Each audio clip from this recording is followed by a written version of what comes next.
Karen McGee, and I was the president of the Democratic Women's Club in 2016 when we started this celebration of Juneteenth by reading the Emancipation Proclamation on the steps of the courthouse. We worked together with the Democratic Black Caucus of Walton County and the Democratic Executive Committee of Walton County to come together to read the Emancipation Proclamation. As you may know, Walton County is one of the 4 counties in Florida that still flies the Confederate flag at the courthouse. And reading the Emancipation Proclamation, we thought, was a celebration of the importance of that document. We've had celebrations in 2017, 2018, and 2019 where we gathered on the steps of the courthouse, and then we went to the lake yard and had some political speeches and had some dances by young people, and just had a good time having ice cream and hot dogs and hamburgers. This year, because of COVID-19, we are doing this as an online presentation, and we hope that you will enjoy it.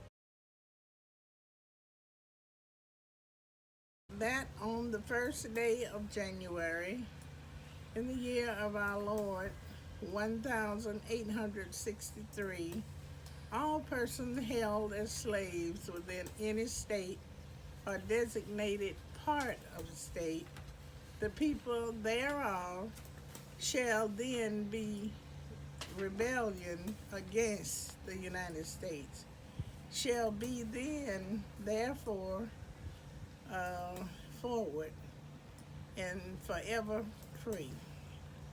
And the executive government of the United States, in concluding the military and the naval authority thereof, will recognize and maintain the freedom of such persons, and will do no act or acts to repress such persons, or any of them, or any effort they may make for their actual freedom.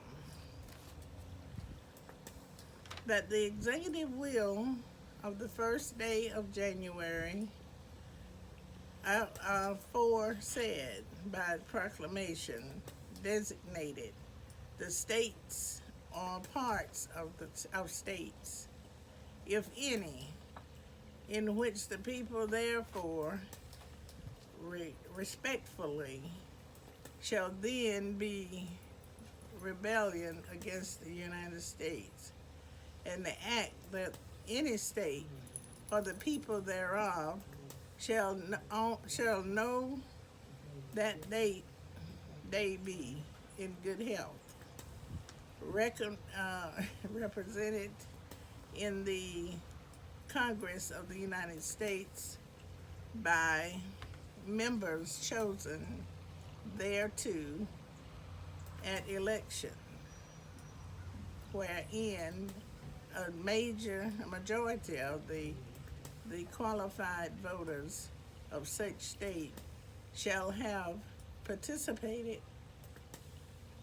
shall, in the absence of strong countervailing testimony, be deemed conclusive evidence that such state and the people thereof are not then in rebellion against the United States.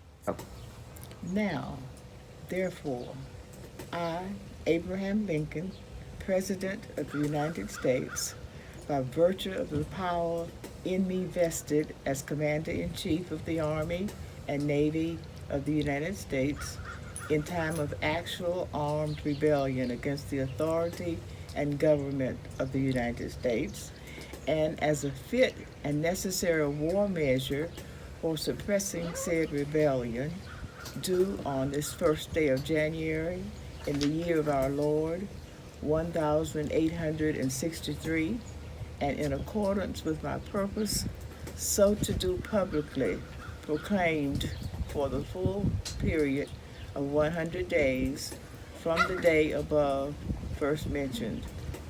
Order and designate as the states and parts of states wherein the people thereof respectively are this day in rebellion against the United States, the following to wit: Arkansas, Texas, Louisiana, except the parishes of St. Bernard, Plaquemines, Jefferson, St. John, St. Charles, St. James, Ascension, Assumption, Terrebonne, Lafourche, St. Mary, St. Martin, and Orleans, including the city of New Orleans, Mississippi, Alabama, Florida, Georgia, South Carolina, North Carolina, and Virginia, except the 48 counties designated as West Virginia, and also the counties of Berkeley, Accomack,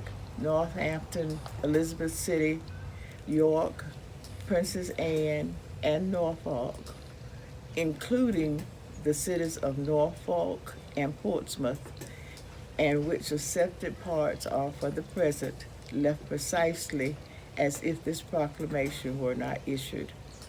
And by virtue of the power and for the purpose aforesaid, I do order and declare that all persons held as slaves within said designated states and parts of states are henceforward shall be free, and that the executive government of the United States, including the military and naval authorities thereof, will recognize and maintain the freedom of said person.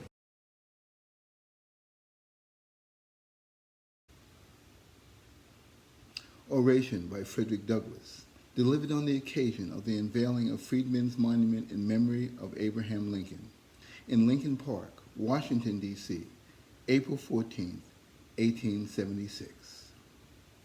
Can any colored man or white man, friendly to freedom of all men, ever forget that night which followed the first day of January 1863, when the world was to see if Abraham Lincoln would prove to be as good as his word?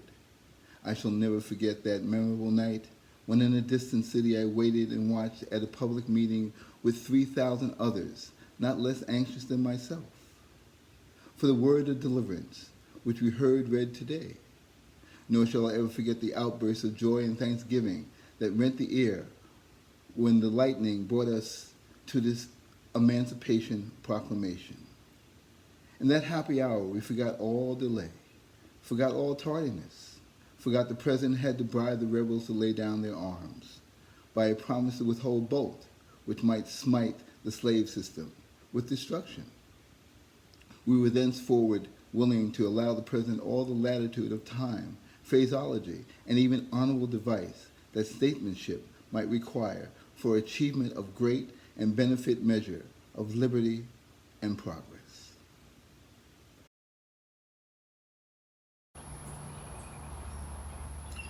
In the end of his December 1862 annual message to Congress, Lincoln closed with these words: "Fellow citizens, we cannot escape history.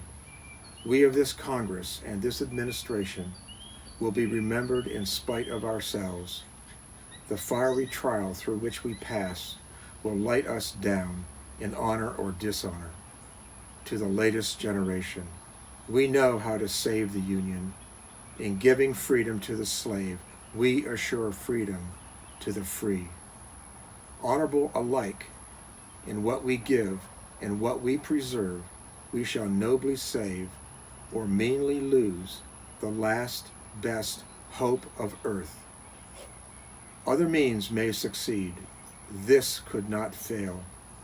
The way is plain, peaceful, generous, just, a way which, if followed, the world will forever applaud and God must forever bless." Mine eyes have seen the glory of the coming of the Lord. He is trampling out the vintage where the grapes of wrath are stored. He hath loosed the fateful lightning of his terror. Charlotte Forten was the first Northern African American school teacher to go south to teach former slaves on St. Helena Island, South Carolina, where the Emancipation Proclamation was read on January 1st, 1864. About that day, she wrote in her diary, "The most glorious day this nation has yet seen. I think I cannot give a regular chronicle of the day. It is impossible. I was in such a state of excitement, it all seemed and seems still like a brilliant dream. As I sat on the stand and looked around at the various groups, I thought I had never seen a sight so beautiful. There were the black soldiers, the crowds of lookers on, men, women, and children, grouped in various attitudes under the trees. The faces all wore eager and expectant looks.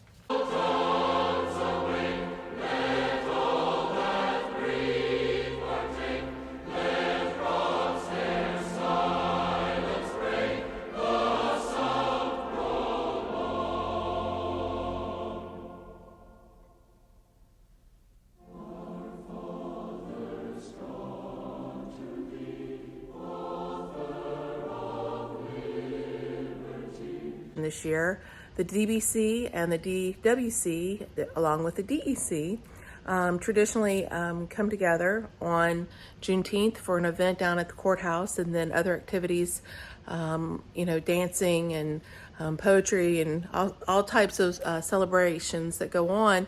But because of the COVID surge here in Florida, this is a virtual event this year. So I also want to remind folks that we have the power to change leaders and through the ballot box, and that voting is the most powerful thing that we have, the most powerful tool we have to bring change that matters. And because of the unjust killings in this country, it is incredibly important that we remember where our power is for change. So I come to you today with a spirit of celebration and reflection, but also with hope. That we will be able to bring the change that matters come November. And I know that we can do that together. I encourage you to use what I call your superpower or your parachute, which is your vote by mail ballot. You can request that at votewalton.com. You can also check your registration and make sure that everything is in place. And then once you get your vote by mail ballot requested, you can be sure that if the virus has an upswing, or we have one of the many hurricanes they're assuring us will come this season, that you'll be ready and your vote will be counted. And you can even verify that your vote has been received once you send your ballot back. So I just encourage you to make sure that you, your friends, your family get vote by mail ballots, and that we continue to push for the progress that we know has to happen in this country and that we're all working towards. We need leaders that hear our Black community and that respond with policy that serves the agenda that is so important and has been unheard. So I thank you all. This is a great celebration, even though it's a virtual celebration. But I wish you the best, in everything that's going on, and safety for your family as well during this time of COVID. But rest assured that we are working, even if it's virtual, we are working hard to see that we get, everything in place for this election to bring the change that matters. And I encourage you to reach out, if you'd like to get involved and help us do that. So God bless everyone, and happy